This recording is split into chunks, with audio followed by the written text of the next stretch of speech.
సావిత్రిబాయి పూలే బడుగు బలహీన వర్గాల అభివృద్ధి కోసం నిరంతరం పాటుపడిందని బీసీ సంక్షేమ సంఘం జిల్లా అధ్యక్షులు దుడుగు లక్ష్మీనారాయణ ఆమె సేవలను కొనియాడారు. కవి, రచయిత్రి, సంఘ సంస్కర్త సావిత్రిబాయి పూలే జన్మదినాన్ని పురస్కరించుకుని బుధవారం బీసీ సంక్షేమ సంఘం, మహిళా ఉద్యోగ, యువజన, విద్యార్థి సంఘాల ఆధ్వర్యంలో నల్గొండ పట్టణంలోని స్థానిక గడియారం సెంటర్లో గల అమరవీరుల స్తూపం వద్ద సావిత్రిబాయి చిత్రపటానికి పూలమాలలు వేసి ఘనంగా నివాళులర్పించారు. కవి, రచయిత్రి, సంఘ సంస్కర్త సావిత్రిబాయి పూలే జన్మదినాన్ని పురస్కరించుకొని బుధవారం బి సంక్షేమ సంఘం, మహిళా ఉద్యోగ, యోజన, విద్యా సంఘాల ఆధ్వర్యంలో నల్గొండ పట్టణంలోని స్థానిక గడియారం సెంటర్లో గల అమరవీరుల స్తూపం వద్ద సావిత్రిబాయి చిత్రపటానికి పూలమాలలు వేసి ఘనంగా నివాళులర్పించారు. ఈ సందర్భంగా బి సంక్షేమ సంఘం జిల్లా అధ్యక్షులు దుడుగు లక్ష్మీనారాయణ హాజరై మాట్లాడుతూ సావిత్రిబాయి పూలే మహిళల కోసం 1848 సంవత్సరంలో ప్రత్యేకమైన పాఠశాలలు ఏర్పాటు చేసి వారికి విద్యాబోధన చేసిందని తెలిపారు. అదేవిధంగా ఆసరా కల్పించిందని, తన జీవితం మొత్తం మహిళల కోసం, బడుగు బలహీన వర్గాల కోసం సేవ చేస్తూ ప్రాణత్యాగం చేసిందని గుర్తు చేశారు.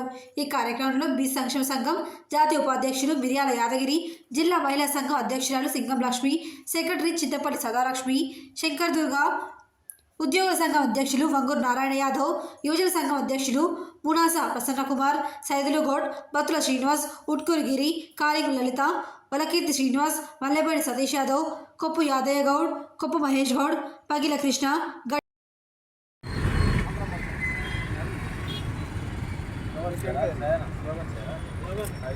సావిత్రిబాయి పూలే ఆశయాలను, సావిత్రిబాయి పూలే ఆశయాలను, జోహార్ సావిత్రిబాయి పూలే, జోహార్ సావిత్రిబాయి పూలే, జోహార్ సావిత్రిబాయి పూలే, సావిత్రిబాయి పూలే ఆశయాలను, సావిత్రిబాయి పూలే ఆశయాలను, సావిత్రిబాయి పూలే ఆశయాలను.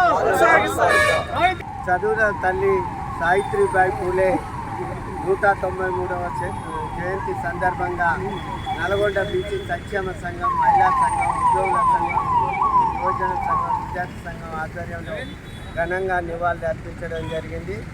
193 సంవత్సరాల క్రితం మహిళకు విద్య నిషేధించిన రోజుల్లోనే మహాత్మా జ్యోతిరావు పూలే తన భర్త అయినటువంటి సావిత్రిబాయి పూలేకు విద్యను బోధించి 52 పాఠశాలను నెలకొల్పి మహిళలను చైతన్యం కానంత వరకు సమాజం చైతన్యం కాదనే ఉద్దేశంతో ఆనాడు ఉన్న బ్రాహ్మణ వ్యవస్థ ఎంత వ్యతిరేకించినా ఎదురుడి మహిళలకు చైతన్యపరిచినటువంటి మొట్టమొదటి మహిళా ఉపాధ్యాయురాలు ఆమె. కేంద్ర రాష్ట్ర ప్రభుత్వాలు పార్లమెంట్లో, అసెంబ్లీలో విగ్రహాలు పెట్టి అధికారికంగా చేయాలని, అదేవిధంగా మహిళా బిల్లు పెట్టడం సంతోషదాయకరం. అదేవిధంగా బీసీలకు కూడా సబ్కోటా ఇవ్వాలని కేంద్ర ప్రభుత్వాన్ని డిమాండ్ చేస్తూ ఉన్నాం నల్గొండ బీసీ సంక్షేమ సంఘం ఆధ్వర్యంలో.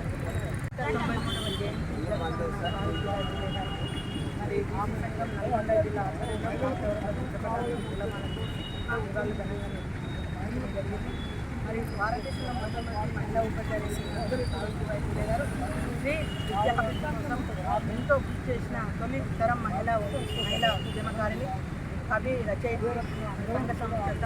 మరి కుల మతాలకు అతీతంగా మరి స్త్రీ పురుషులు భేదం లేకుండా విద్యను అభ్యసించాలని చెప్పేసి సహజమైన హక్కు మనందరికీ ఉంటుందని చెప్పేసి ఆ స్త్రీమూర్తి ఎంతో పోరాటం చేసిన వ్యక్తి.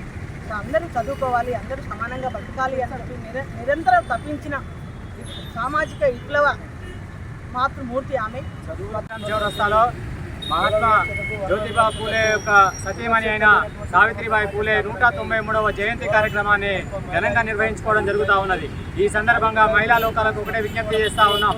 అలనాడు ఏ మీడియాలో కూడా ఏ ప్రసార సాధన లేనప్పుడే వాళ్ళ మహిళల కోసం తాను త్యాగం చేసి, తన కుటుంబం మొత్తం త్యాగం చేసి విద్యా బోధన వల్లనే ఇవాళ అందరికీ వెలుగు నింపుతుందని చెప్పి వాళ్ళు భావించి వాళ్ళ భార్య భర్తలు ఇద్దరు కూడా సమాజం కోసమే వాళ్ళ జీవితాంతం అహర్నిశలు కృషి చేసి విద్యని అంతమందికి, చాలా మందికి బోధించి వారిని విద్యావంతులను చేసి ముందుకు తీసుకెళ్లిన వారిని ఆదర్శంగా తీసుకొని ప్రస్తుతం ఉన్న మహిళలు వారిని ఆదర్శంగా తీసుకొని ముందుకెళ్లాలని చెప్పి కోరుతా ఉన్నాం. ఈరోజు సావిత్రిబాయి పూలే యొక్క జయంతిని జరుగుతున్నది నల్గొండ పట్టణ సెంటర్ దగ్గర. అయితే ఆ రోజు ఉన్నటువంటి సామాజిక దురాచారాన్ని పారదోలాలంటే విద్య ఒకటే ముఖ్యమైన 5 మంది కలిసినటువంటి జ్యోతిరావు పూలే తన ఇంటి నుంచే తన భార్యతోనే మొట్టమొదటి మహిళా ఉపాధ్యాయుడు తీర్చిదిద్ది ఆ రోజు తను వేసిన పునాదులే ఈ రోజు మహిళలు అన్ని రంగాల్లో కూడా చైతన్యం చెందారని చెప్పడంలో ఎటువంటి సందేహం లేదు. 193వ జయంతి సందర్భంగా ఘనంగా నివాళులర్పించడం వారు ఒక చేసిన ఉద్యోగంలో మహిళలకు కూడా చదువుకోవాలని ఉద్దేశంతో నానా పోరాటం చేయడం సాధించి ఈ రోజులలో సమాన హక్కుగా మహిళలు కూడా ఎక్కువ చదువుకొని ఉన్నత స్థాయికి వెళ్ళడం జరిగింది. అవన్నీ కూడా ఆమె ఆదర్శంగానే ఇవన్నీ ముందుకెళ్ళడం జరిగింది. ఆ రకంగా మిగతా ఏమన్నా మిగతా ఆశయాలు కూడా ఆమె చూసి తీసుకుపోయి